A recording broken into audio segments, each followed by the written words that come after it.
Class 12th का Indian economic development का आखिरी चैप्टर जो है that is comparative development experiences of India and it's neighbours. आज हम इस चैप्टर के बारे में बात करते हैं। तो इस चैप्टर में ये देखा गया है कि इंडिया के नेबर्स जो हमारे नेबरिंग कंट्रीज हैं, दो खास नेबर्स हैं हमारे, that is Pakistan and China.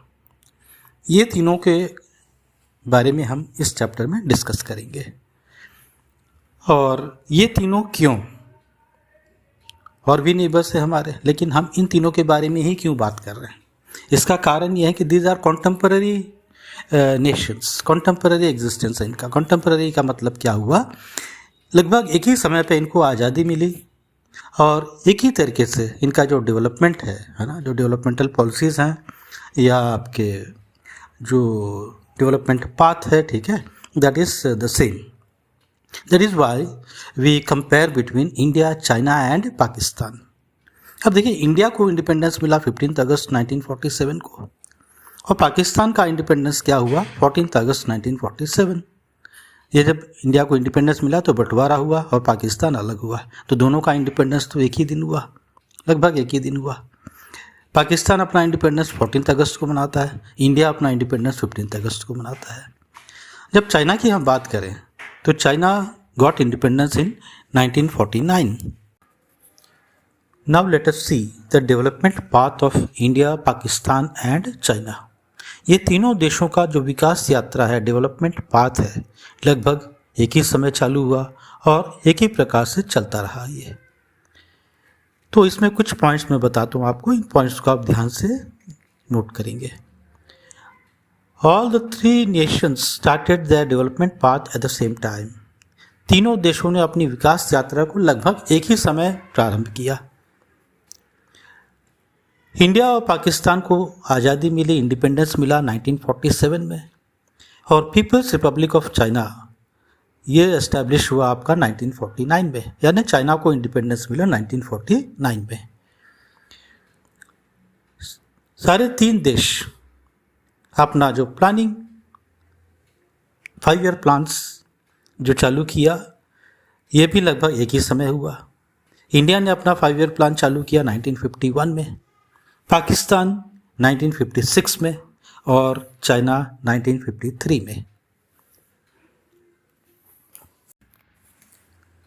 India और पाकिस्तान के जो स्ट्रैटेजीज थे लगभग सिमिलर थे, बहुत ज़्यादा सिमिलर थे। दोनों ने पब्लिक सेक्टर पे ज़्यादा निर्भर किया, पब्लिक सेक्टर से पैसा रेस करके उसको सोशल डेवलपमेंट के लिए इस्तेमाल किया। और लगभग 1980 तक, 1980 तक, all the three countries had similar growth rates and per capita income. 1980 तक लगभग तीनों देशों का जो विकास था लगभग एक ही समय, एक ही प्रकार था। लेकिन यहाँ ध्यान देने वाली बात यह है दोस्तों, इंडिया और पाकिस्तान पीछे रह गए और चाइना बहुत तेज़ी से आगे बढ़ गया। तो आगे हम देखते हैं इसका क्या कारण है, क्यों ऐसा हुआ। तो सबसे पहले हम चाइना के बारे में थोड़ा समझ लें। The People's Republic of China, जिसको आज हम चाइना के नाम से जानते हैं, वॉज एस्टैब्लिश्ड इन 1949। और चाइना दुनिया का तीसरा लार्जेस्ट कंट्री है एरिया वाइज। कनाडा और रशिया के बाद चाइना सबसे बड़ा है एरिया वाइज, और पॉपुलेशन वाइज चाइना एक नंबर पे था। लेकिन आज के डेट पे चाइना दूसरे नंबर पे। India is most populous country in the world and China is number 2। अब हम देखते हैं चाइना के इकोनॉमी के बारे में। चाइना ने ऐसा क्या किया जो इतना तेज़ी से वो आगे बढ़ गया, इंडिया और पाकिस्तान पीछे रह गए। तो 1958 में चाइना ने कुछ चेंजेस किया अपने इकोनॉमी में। जैसे उन्होंने चालू किया पहला campaign, that is great leap forward. ये ग्रेट लीप फॉरवर्ड कैंपेन जो 1958 में चालू किया गया, ये कैंपेन, इसके मुख्य बिंदु क्या थे। The first thing is okay, China was an agrarian country. Agrarian country यानी वहाँ के जो मैक्सिमम लोग हैं, ज़्यादा से ज़्यादा लोग हैं जो खेती पर निर्भर करते थे। लेकिन चाइना ने इस चीज़ को समझ लिया, खेती से कुछ नहीं होगा, अपने को चाहिए industries. So they started the process of rapid industrialisation, industries को इस्टेब्लिश करना उन्होंने चालू कर दिया। अब पॉपुलेशन को शिफ्ट करें खेती से इंडस्ट्रीज की ओर। दूसरा जो बिंदु इस चीज़ का है, अब चाइना ने क्या किया, they started industries at the backyard of every house, यानी हर घर के पीछे एक छोटा सा इंडस्ट्री डाल दिया। कैसे? चाइना ने क्या किया, उनको रॉ मटेरियल्स दिया, बोले भाई आप सामान बनाइए, चीज़ बनाइए, मैन्युफैक्चर कीजिए, और गवर्नमेंट ने खुद उनसे खरीदा। तो रॉ मटेरियल उनको दिया, घर के पीछे वो बैठ के घर वाले सब मिल के, घर के जितने भी मेंबर्स हैं मिल के प्रोडक्ट को प्रोड्यूस करें, वो प्रोडक्ट को गवर्नमेंट ही उनसे खरीदेगा और उसको मार्केट में बेचेगा। आज भी चाइना वर्ल्ड लीडर है ट्रेड में। तीसरा जो बिंदु है, that is they started communes. Commune का मतलब क्या हुआ, जो छोटे छोटे खेत थे सबको मिला के एक लार्ज स्केल फार्मिंग उन्होंने चालू कर दिया। छोटे छोटे किसानों को मोटिवेट किया, आप लोग अपने सारे खेत को मिला दीजिए और लार्ज स्केल फार्मिंग कीजिए। इससे क्या हुआ, एग्रीकल्चर प्रोडक्शन बढ़ेगा, लोगों को ज़्यादा काम मिलेगा। In 1958 there was 26,000 communes covering almost all the farm population. तो 1958 में लगभग 26,000 कम्यून्स को चालू किया गया, जिसमें सारे जो एग्रीकल्चरल लेबरर्स हैं, फार्मर्स हैं, सबको कवर किया गया उसमें। दूसरा जो उन्होंने अभियान चालू किया, that is called great proletarian cultural revolution. ये चालू किया गया था 1965 में। इस अभियान के अंतर्गत जितने भी स्टूडेंट्स और प्रोफेशनल्स जो थे, डॉक्टर्स, लॉयर्स, जितने भी प्रोफेशनल्स हैं, सबको गांव में जाके पहले काम करना पड़ेगा, ताकि वो वहाँ के माहौल को समझे, गांवों का डेवलपमेंट हो, रूरल एरियाज, बैकवर्ड एरियाज का डेवलपमेंट हो। इसके लिए उन्होंने इस अभियान का चालू किया। ये तो रही बात चाइना के कैंपेन्स की। 1958 और 1965 में चाइना ने क्या किया, कैसा विकास किया। अब लेकिन 1978 आते आते चाइना ने कुछ चेंजेस किया, मेजर चेंजेस किया। इसको हम बोलते हैं रिफॉर्म्स इंट्रोड्यूस्ड इन चाइना। ये जो रिफॉर्म्स चाइना ने लेके आया, जो चेंजेस चाइना ने लेके आया अपनी इकोनॉमी में, इसको दो पार्ट में हम देखेंगे, इन the initial phase, in the later phase. China ये समझ गया कि समय के साथ हमको चेंजेस करना ज़रूरी है, अपने इकोनॉमी में रिफॉर्म्स लाना ज़रूरी है। तो इसीलिए चाइना ने क्या किया, 1978 में जो रिफॉर्म्स लेके आया, और ये रिफॉर्म्स की वजह से आज जो चाइना है, आज जो चाइना का डेवलपमेंट है, ग्रोथ रेट है, पर कैपिटा इनकम है, ये इन रिफॉर्म्स का नतीजा है। तो जब हम देखें इन द इनिशियल फेज, यहाँ पर एक चीज़ ध्यान देंगे आप, this reforms were made in 1978। अब इनिशियल फेज की जब हम बात करें तो in the initial phase reforms are initiated in agriculture, foreign trade and investment sectors. यहाँ एग्रीकल्चर पे, फॉरेन ट्रेड में और इन्वेस्टमेंट सेक्टर्स में रिफॉर्म्स को लाया गया। अब एग्रीकल्चर में जो कम्यून्स थे, लार्ज स्केल फार्मिंग जो 1958 में ग्रेट लीप फॉरवर्ड में किया गया था, वो कम्यून्स को डिवाइड कर दिया गया छोटे छोटे पीसेस में, छोटे छोटे ज़मीन के टुकड़े बना दिए गए, and they were allocated to the individual households, उसको लोगों में बांट दिया गया। और जो फार्मर्स थे, जो इंडिविजुअल हाउस होल्ड्स थे, वो खेत पे जो भी उनको पैदावार मिलता है, जो भी इनकम होता है, दे कैन यूज़ इट, वो अपना रख सकते हैं, उसको गवर्नमेंट को जमा करने का ज़रूरत नहीं है। लेकिन उस पर जो भी टैक्स लगेगा वो टैक्स उनको देना पड़ेगा। टैक्स देने के बाद जो पैसा बचेगा वो अपना रख सकते हैं उसको।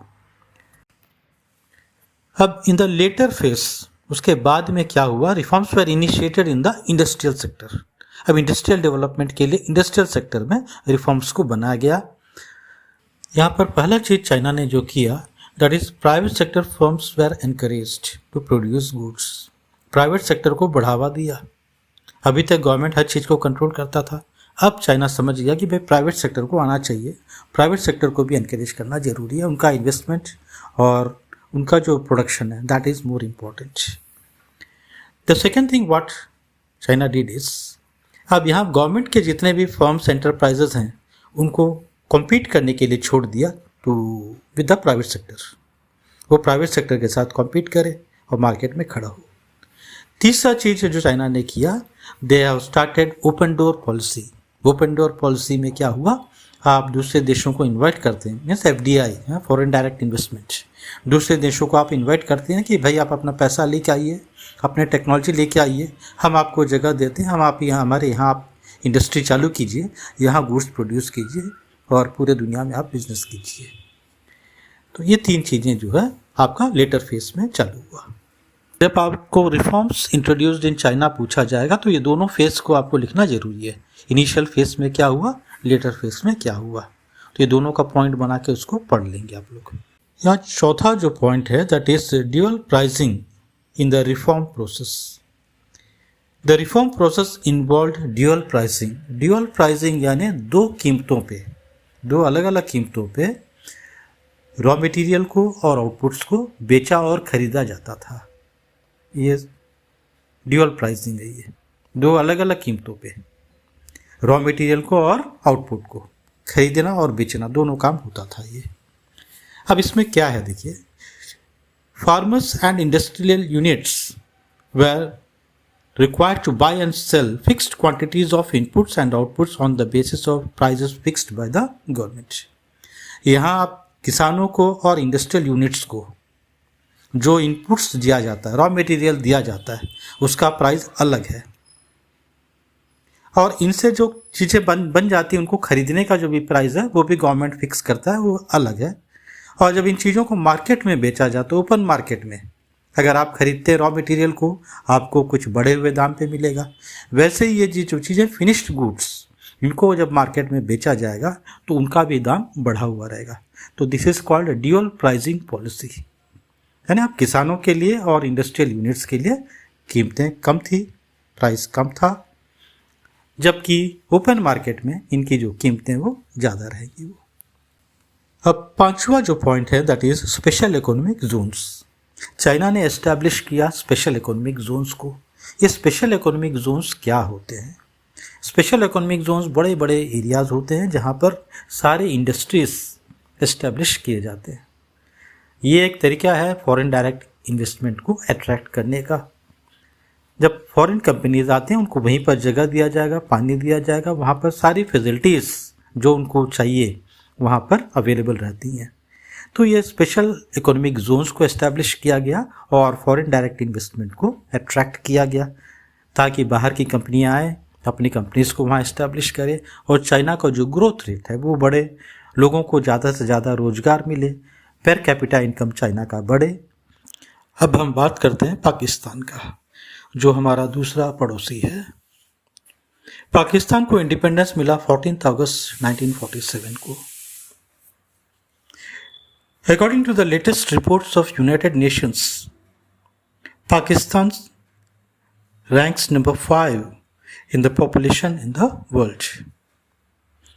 तो जनसंख्या के हिसाब से पाकिस्तान 5वें रैंक पे है। Now let us talk about economy of Pakistan। तो पाकिस्तान की इकोनॉमी की जब बात करें, पहला पॉइंट इसमें आता है आपको जो ध्यान रखना है, that is mixed economic system. Pakistan का जो इकोनॉमिक सिस्टम है वो मिक्स्ड इकोनॉमी है, जैसा इंडिया का है।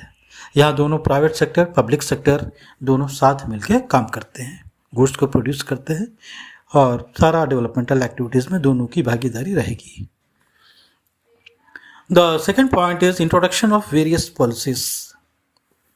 In the late 50s and 60s, Pakistan introduced a variety of regulated policy framework for the growth of domestic industries। Pakistan ने कुछ पॉलिसीज जैसे इंपोर्ट सब्स्टिट्यूशन, अपने डोमेस्टिक इंडस्ट्रीज को प्रोटेक्ट करने के लिए पॉलिसीज को इंट्रोड्यूस किया था। ये आपके अर्ली 50s और 60s के समय पे। The third point is green revolution.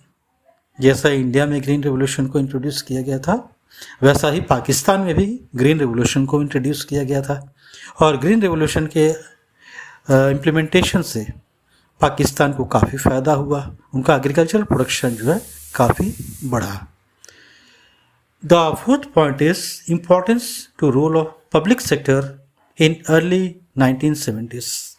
यहाँ आपको एक बात ध्यान देना है, अर्ली 1970s में पाकिस्तान ने जितने कैपिटल गुड इंडस्ट्रीज थे सबको नेशनलाइज कर दिया, यानी गवर्नमेंट अपने कंट्रोल में ले लिया।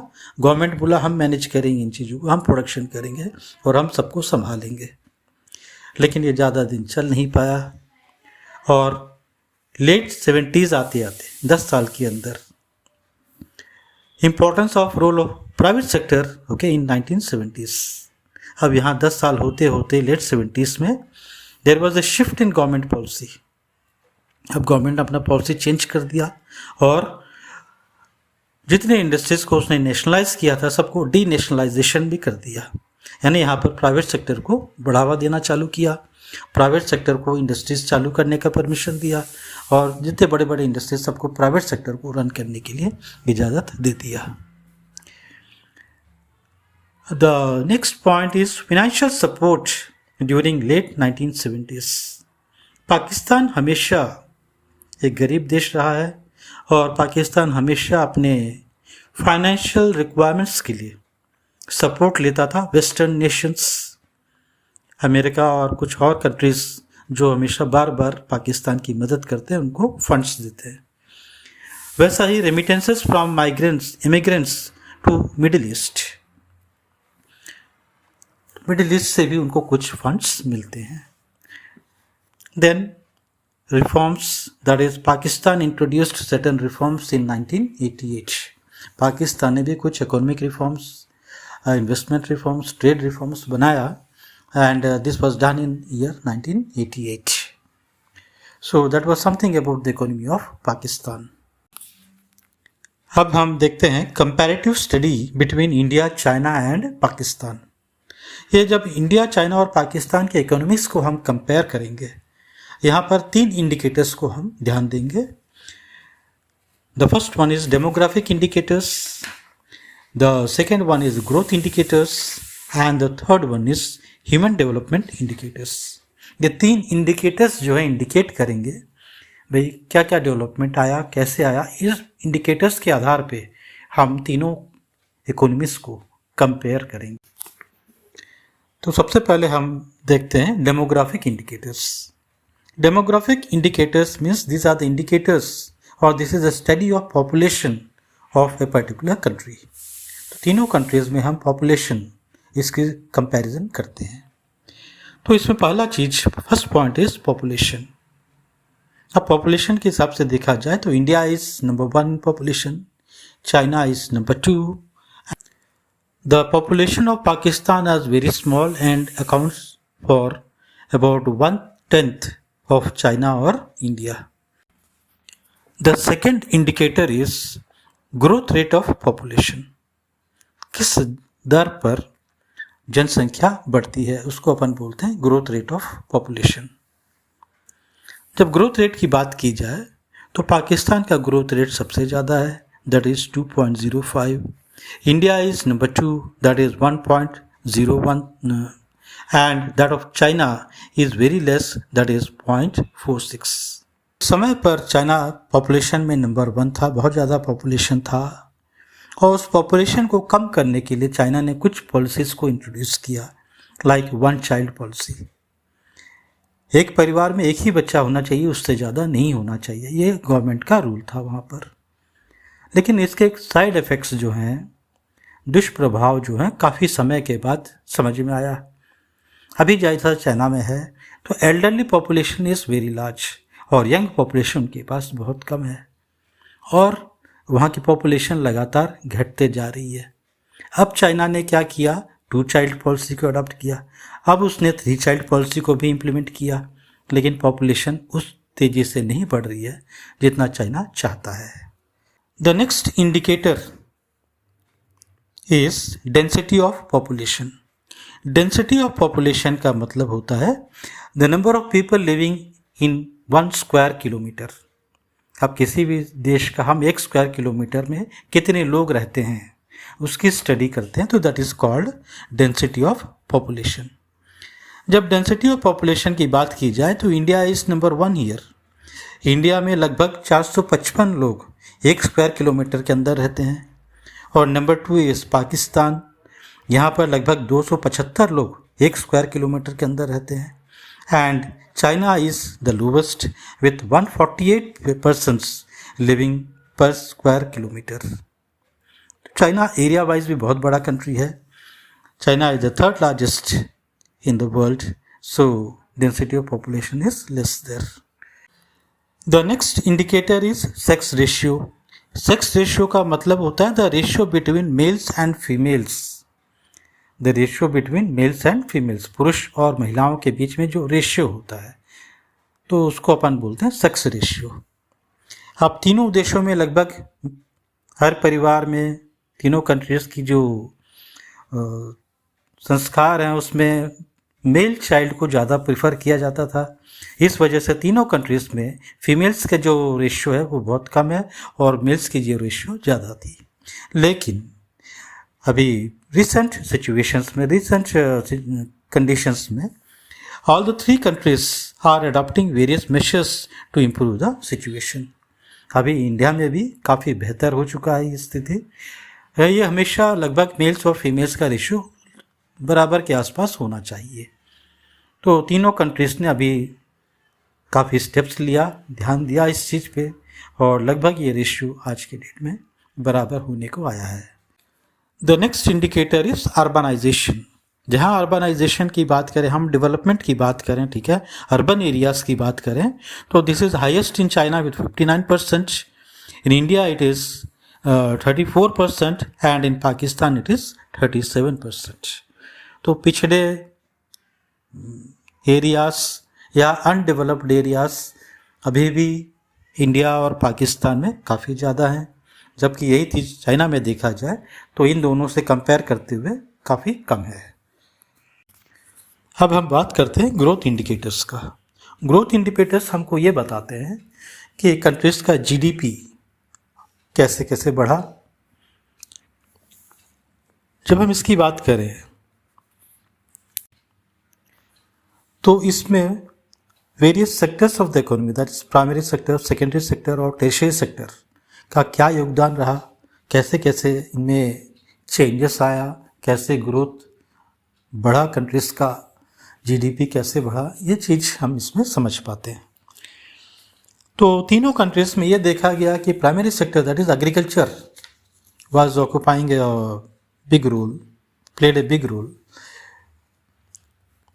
Secondary sector that is industries और सर्विस सेक्टर का रोल बहुत कम रहा।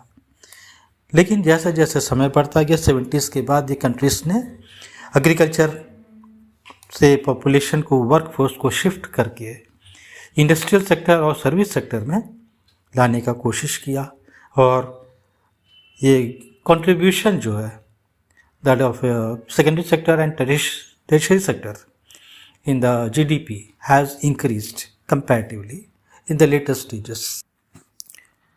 अब हम बात करते हैं ह्यूमन डेवलपमेंट इंडिकेटर्स। ये ह्यूमन डेवलपमेंट इंडिकेटर्स में पहला इंडिकेटर है आपका ह्यूमन डेवलपमेंट इंडेक्स।